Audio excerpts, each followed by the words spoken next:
Graduation এবং MSc department sir Switzerland.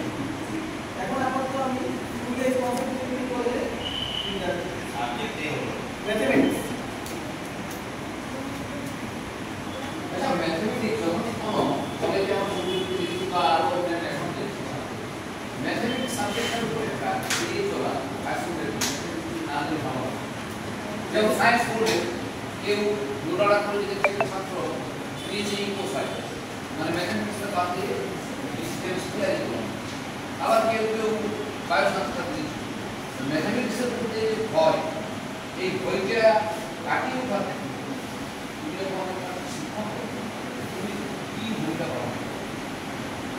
সেটা নির্ভর করছে যে আমি কোন ক্লাসের কোন ক্লাসে দিচ্ছি সেই ক্লাসে ওদের না কম বেশি সবারই ভূমিকা আছে অঙ্কের উপর। আজকে আমি যখন কনসেপ্ট করে দিতে পারবো তাহলে তাদেরকে আমি প্রথমে অঙ্ক খেলার মাধ্যমে আমি তাদের কাছে স্থাপন করছি।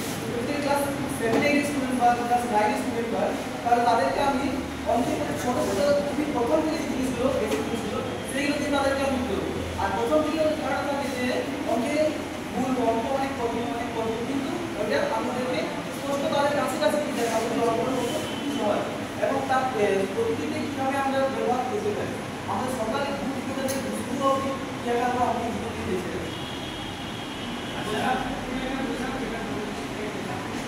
আমরা ঘুম থেকে উঠছি তাহলে আমার সবার হাতে একটা 24 ঘন্টা সময় থাকছে না, তাহলে সবাই ভাবছে যে আমি 6টার সময় উঠবো, 6টা থেকে উঠে যদি স্কুলের লাইফ হয় তাহলে আমি টিউশন যাবো, টিউশন দিয়ে এসে আবার স্কুল যাবো একটা টাইমের মধ্যে রেখে যে আমার স্কুলে 11টার মধ্যে পৌঁছাচ্ছে, কলেজ আমার 11টার মধ্যে আগে পৌঁছতে, স্কুল যদি হয় তাহলে 11:30টায় পৌঁছতে হবে, কলেজ হতে গেলে ক্লাস শুরু হওয়ার আগে এইভাবে স্যার স্টুডেন্ট টিচার তো সবার ক্ষেত্রে একটা টাইম লেগে গেছে। যদি কোনো কাজে যদি করা হয় তাহলে বিজনেসম্যান হোক যায় সবার ক্ষেত্রে টাইম লেগে গেছে, তাহলে টাইমটা একটু বুঝেছি তাহলে ওইভাবে আমার জীবনে আমার সঙ্গে জড়িত আছে।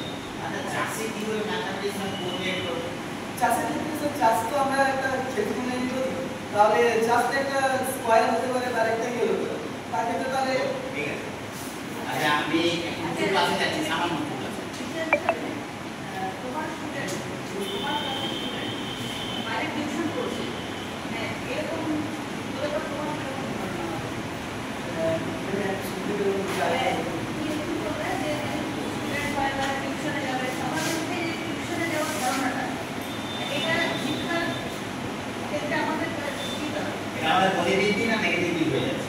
যদি সেটা আমি অঙ্কের দিক থেকে দেখি বা যে কোনো দিক থেকে সকালে উঠে আমাদের একটা ঘুমানোর পর আমাদের দিমাগ শান্ত থাকে, তাহলে যে কোনো জিনিস আমরা যদি পড়াশোনা করি মুখস্থ করি বা যা অঙ্ক করি ওটা সহজে আমরা একটু আয়ত্ত করতে পারি।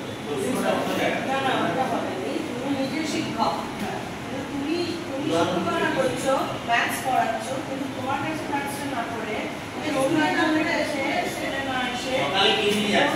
টিউশন করতে যাচ্ছে তার মানে তুমি টিউশন করতে যাচ্ছ কেন? কারণ মানে যে স্টুডেন্ট যারা প্রথম পড়ছে হয়তো যার সাথে স্কুলে তাহলে তাদের মধ্যে হয়তো নিজেকে অ্যাডজাস্ট করতে পারছে না, যে কোনো কোয়েশ্চেন করবো তাহলে কেউ কিছু বলবে, তাহলে স্যার কি টিউশনে হয়তো ও নিজেকে